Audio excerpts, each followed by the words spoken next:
En ce temps-là, parmi les disciples, le Seigneur en désigna encore 72 et il les envoya deux par deux en avant de lui en toute ville et localité où lui-même allait se rendre. Il leur dit, « La moisson est abondante, mais les ouvriers sont peu nombreux. Priez donc le maître de la moisson d'envoyer des ouvriers pour sa moisson. Allez, voici que je vous envoie comme des agneaux au milieu des loups. Ne portez ni bourse, ni sac, ni sandales, et ne saluez personne en chemin. Mais dans toute maison où vous entrerez, dites d'abord, paix à cette maison. S'il y a là un ami de la paix, votre paix ira reposer sur lui, sinon elle reviendra sur vous. Restez dans cette maison, mangeant et buvant ce que l'on vous sert, car l'ouvrier mérite son salaire. Ne passez pas de maison en maison. Dans toute ville où vous entrerez et vous serez accueillis, mangez ce qui vous est présenté. Guérissez les malades qui s'y trouvent et dites-leur, le règne de Dieu s'est approché de vous. Acclamons la parole de Dieu. Louange à toi, Seigneur Jésus. L'une des caractéristiques de la foi chrétienne, de la foi que toi et moi nous confessons, c'est que c'est une foi transmise. C'est ça qui définit notre foi.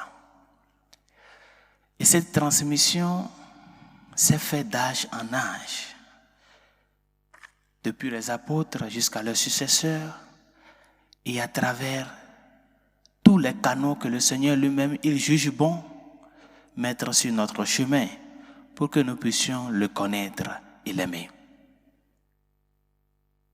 Mais dans cette transmission de la foi, il est très important de noter que une fois que nous faisons cette transmission, nous sommes appelés à faire le suivi.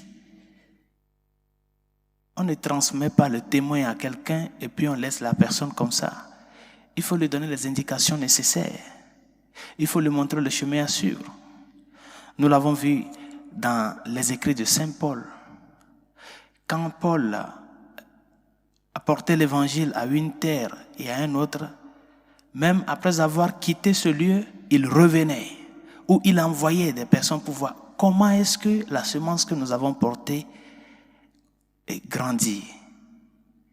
Cette préoccupation que la transmission que nous avons faite est tombée dans une bonne terre. Et c'est cet suivi qui donne aussi, ou qui marque l'attention de ces personnes-là qui ont reçu le message. Notre foi est une foi de transmission. Ce n'est pas une foi que nous avons reçue comme une pierre qui est tombée du ciel. Ce sont des personnes qui ont fait l'expérience de Dieu, qui ont vécu une réalité personnelle avec le Seigneur, qui s'approchent de nous et qui nous transmettent cela. Et de là, nous voyons un peu tous les canaux de transmission qui nous entourent. L'Église, qui est le garant de cette foi, nous la transmet à travers ses pasteurs, à travers ses fils. Et les grands secteurs de transmission de la foi, c'est l'Église domestique, les grands-parents, les parents et tous les autres, les amis, les connaissances. C'est ça qui fait croître la relation, l'unité entre les chrétiens.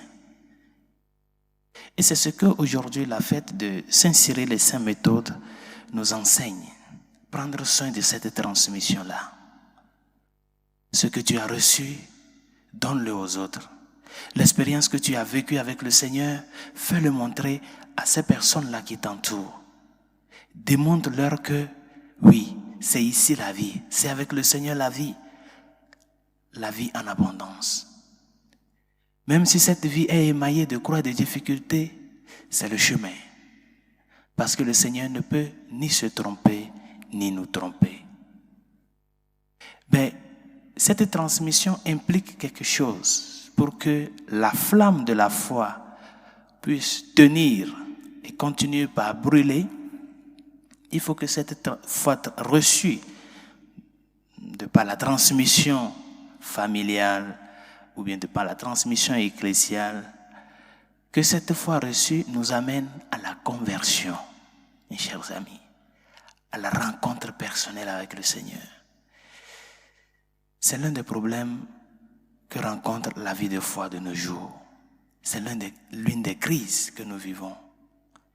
Oui, nous avons reçu la foi de par nos parents. On nous a amenés à l'église, nous avons reçu le baptême. Nous avons fait la première communion, la confirmation. Mais est-ce qu'il y a eu vraiment une rencontre personnelle avec le Seigneur? Cette rencontre personnelle implique avant toute chose une persévérance dans cette relation. C'est quand nous sommes persévérants sur le chemin que nous découvrirons davantage le Seigneur, que nous découvrirons davantage les grandeurs et les richesses de cette foi-là. La conversion, qui est la rencontre personnelle avec le Seigneur. C'est ça, et c'est à cela que nous sommes appelés, bien chers amis, de nos jours. Transmission, qui est le devoir pour nous les chrétiens, parce que nous l'avons reçu de par notre baptême. Nous sommes appelés à être des missionnaires à la suite des apôtres de leurs successeurs. Mais que cette transmission puisse être suivie, aider ces personnes-là à qui nous transmettons le message de la foi et surtout prier pour eux afin qu'ils puissent tenir sur le chemin pour pouvoir découvrir vraiment le Seigneur. Faire une rencontre personnelle. Cette rencontre personnelle qui constitue la conversion. Faire un tour avec le Seigneur. Revenir à lui. Le découvrir vraiment. Lui qui se fait notre ami de route. Demandons au Seigneur au cours de cette Eucharistie par l'intercession de Saint Cyril et Méthode de nous aider à ce que nous puissions prendre soin de ces détails de notre vie de foi. La transmettre parce que c'est notre devoir. Comme nous l'avons écouté dans l'Évangile, le Seigneur nous envoie tous. Nous sommes tous envoyés. Transmettre cette foi-là. Parce que c'est quand elle est transmise qu'elle grandit. C'est quand elle est transmise qu'elle croit, qu'elle trouve de force. Et que le Seigneur lui-même nous aide à ce que nous soyons dans le monde d'aujourd'hui des autres Saint Cyril et des autres Saint Méthode pour notre société. Que sa grâce nous y aide.